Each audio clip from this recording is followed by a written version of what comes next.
गौतम बुद्ध के नाम से बहुत बड़ा एक षड्यंत्र इस देश में चल रहा है। नव बौद्ध नाम से एक अलग से संप्रदाय बन गया है, जो कि बुद्ध का नाम लेकर के बुद्ध की आड़ में सनातन के शत्रु बनकर के खड़े हैं, सनातन का विरोध करते हैं। लेकिन वो इस बात से अनभिज्ञ है कि गौतम बुद्ध का स्वयं का नाम सिद्धार्थ था, उनकी पत्नी का नाम यशोधरा था, उनके पिता का नाम शुद्धोदन था, गौतम बुद्ध की माँ का नाम माया था, गौतम बुद्ध के पुत्र का नाम राहुल था। ये सारे सनातन धर्मी थे, सनातनी थे और बुद्ध भी सनातनी थे। सिद्धार्थ गौतम बुद्ध हो गए, इसका मतलब ये नहीं कि उन्होंने ये कहा कि मैं एक नया बौद्ध धर्म खड़ा कर रहा हूँ। बुद्ध कोई अलग धर्म नहीं है, बुद्ध का अर्थ सनातन में है। यो बोधयति बुध्यति वासा बुद्धा, जो स्वयं बोध स्वरूप है और दूसरे को बोध कराता है सत्य सत्य का, उसी को बुद्ध कहते हैं। तो बुद्ध एक अवस्था का नाम है। उनके पूरी फिलॉसफी में, पूरे वांग्मय में, पूरे दर्शन में, पूरी ग्रंथावली में एक भी शब्द गौतम बुद्ध ने सनातन धर्म के विरोध में नहीं लिखा है। कहीं लिखा है तो आप मुझे लाकर के दिखा सकते हैं। उन्होंने कभी सनातन का विरोध नहीं किया, कभी सनातन का खंडन नहीं किया। उनका तो केवल एक ही मत था, विपश्यना करना, ध्यान करना, मेडिटेशन करना। और अगर आप गौतम बुद्ध की फिलॉसफी पढ़ेंगे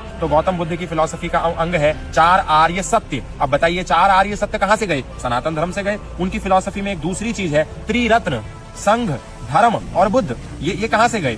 सनातन से गए। अष्टांगिक मार्ग सनातन से गया। योग दर्शन में महर्षि पतंजलि ने यम, नियम, आसन, प्राणायाम, प्रत्याहार, धारणा, ध्यान, समाधि, अष्टावंगानी, ये 8 अंग है। वहीं बुद्ध ने इसको अष्टांगिक मार्ग कहकर के संबोधित किया।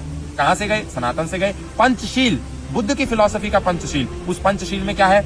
हिंसा ना करना, चोरी ना करना, व्यभिचार ना करना, झूठ ना बोलना और नशा ना करना। ये जितनी भी बातें हैं, ये जो बुद्ध कह रहे हैं, चाहे वो 4 आर्य सत्य हो, चाहे वो त्रिरत्न हो, चाहे वो पंचशील हो, चाहे वो अष्टांगिक मार्ग हो, ये सारा का सारा कहां से आया? सनातन से आया, अष्टांग योग से आया, महर्षि पतंजलि से आया।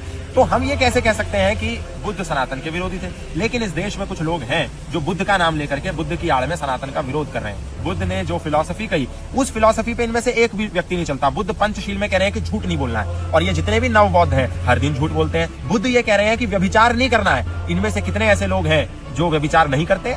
अगर वो व्यभिचार करते हैं, इसका मतलब वो बुद्ध के फॉलोवर नहीं है, बुद्ध की आड़ लेकर के अपने पॉलिटिकल एजेंडा को पुष्ट करना चाहते हैं। तो इनका सच उजागर होना चाहिए, इनके सत्य को सामने लाना चाहिए।